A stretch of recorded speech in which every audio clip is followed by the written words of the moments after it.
Hi viewers, இன்னைக்கான வீடியோவில் என்ன நடக்குதுன்னு பார்ப்போம். வீடியோக்குள்ளே போகிறதுக்கு முன்னாடி நம்ம சேனலை லைக் அண்ட் சப்ஸ்கிரைப் பண்ணிவிட்டு கொஞ்சம் சப்போர்ட் பண்ணுங்கள். வாங்க இப்போ வீடியோக்குள்ளே போகலாம்.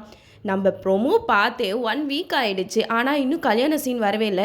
இன்னும் நம்ம சாமுண்டேஸ்வரி பாட்டிக்கிட்டேயும் ரேவதிக்கிட்டேயும் மகேஷை காணோம் அப்படின்னு சொல்லிட்டு ஆர்கியூமெண்ட் பண்ணிக்கிட்டு தான் இருக்காங்க. அந்த சைடு பரமேஸ்வரி பாட்டி வந்து சொல்கிறாங்க, இங்கே பாரு சாமுண்டேஸ்வரி, எங்கே தேடியும் மகேஷ் வந்து கிடைக்கவே இல்லை. கடைசி நேரத்தில் இப்படி மணப்பெண் கோலத்தில் ஒரு பொண்ணு இப்படி கல்யாணம் நின்று போய் நிற்கிறது எவ்வளோ பெரிய அசிங்கம். ஊன்னு ஒரு வார்த்தை சொல்லி இப்போவே நான் என் பேரனுக்கு ஃபோன் போட்டு வர வச்சிடுறேன் அப்படின்னு சொல்லிட்டு பாட்டி வந்து சாமுண்டேஸ்வரி கிட்ட சொல்கிறாங்க. அதுக்கு சாமுண்டேஸ்வரி சொல்கிறாங்க, அது ஒரு போதுமே நடக்கவே நடக்காது.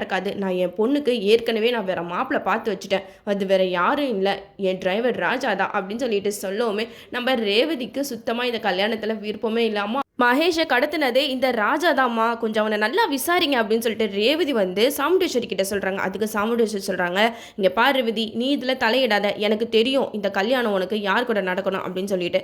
அதுக்கு ரேவதி சொல்கிறாங்க, இல்லை எனக்கு இந்த கல்யாணத்தில் இஷ்டம் இல்லை அப்படின்னு சொல்லவுமே சாமுண்டேஸ்வரி ரேவதியை தனியாக கூட்டிகிட்டு போயிட்டு, இங்கே பாரு ரேவதி, அம்மாவோட மானம் கௌரவம் எல்லாமே இந்த கல்யாணத்தில் தான் இருக்குது. இந்த கல்யாணம் நின்றுச்சுன்னா உனக்கு என்ன நடக்கும்னு நல்லாவே தெரியும். தயவு செஞ்சு இந்த கல்யாணத்துக்கு ஒத்துக்கோ அப்படின்னு சொல்லிட்டு ரேவதியை இந்த கல்யாணத்துக்கு சம்மதிக்க வச்சுறாங்க. அடுத்தது நம்ம கார்த்திக் தான். கார்த்திக்கிட்டையும் எப்படியோ சாமுண்டேஸ்வரி சம்மதத்தை வாங்கிடுறாங்க. கடைசியில் 2 பேருக்குமே நம்ம நினச்ச மாதிரி கல்யாணமும் நடந்து முடிஞ்சிருது. இப்போ சாமுண்டேஸ்வரி மனசில் நினைக்கிறாங்க, ஏ கிளவி, நீ உன் பேரனை தானே என் பொண்ணுக்கு கட்டி வைக்கணும்னு ஆசைப்பட்டேன், இப்போ பார்த்தியா உன் கண்ணு முன்னாடியே என் பொண்ணை வேற ஒருத்தனுக்கு கட்டி வச்சிட்டேன் அப்படின்னு சொல்லிட்டு சாமுண்டேஸ்வரி இங்கே மனசில் நினச்சி சந்தோஷப்பட்டுட்டு இருக்காங்க. நம்ம பாட்டி வந்து மனசில் நினைக்கிறாங்க, அடி பாவி, உன் கழுத்தில் தாலி கட்டுறதே என் பேரன் தாண்டி அப்படின்னு சொல்லிட்டு நினச்சிக்கிட்டு இருக்க. இப்படியே 2 பேருக்குள்ளே போட்டி ஓடிக்கிட்டே தான் இருக்குது. இந்த கல்யாணம் மூலமாக தான் கடைசியில் கார்த்திக் வந்து யார் அப்படிங்கிற உண்மையே வெளியில் வரப்போகுது.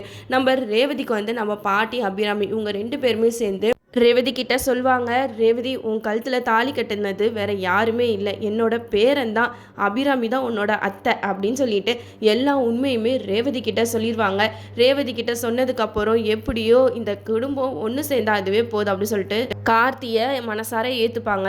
இப்படி தான் கதை போகிறதுக்கு நிறைய வாய்ப்புகள் இருக்குது. நம்மளும் வெயிட் பண்ணி பார்ப்போம். ஓகே வீவர்ஸ், இந்த வீடியோ உங்களுக்கு பிடிச்சிருந்தா லைக் பண்ணுங்கள், மறக்காமல் நம்ம சேனலை சப்ஸ்கிரைப் பண்ணிடுங்க.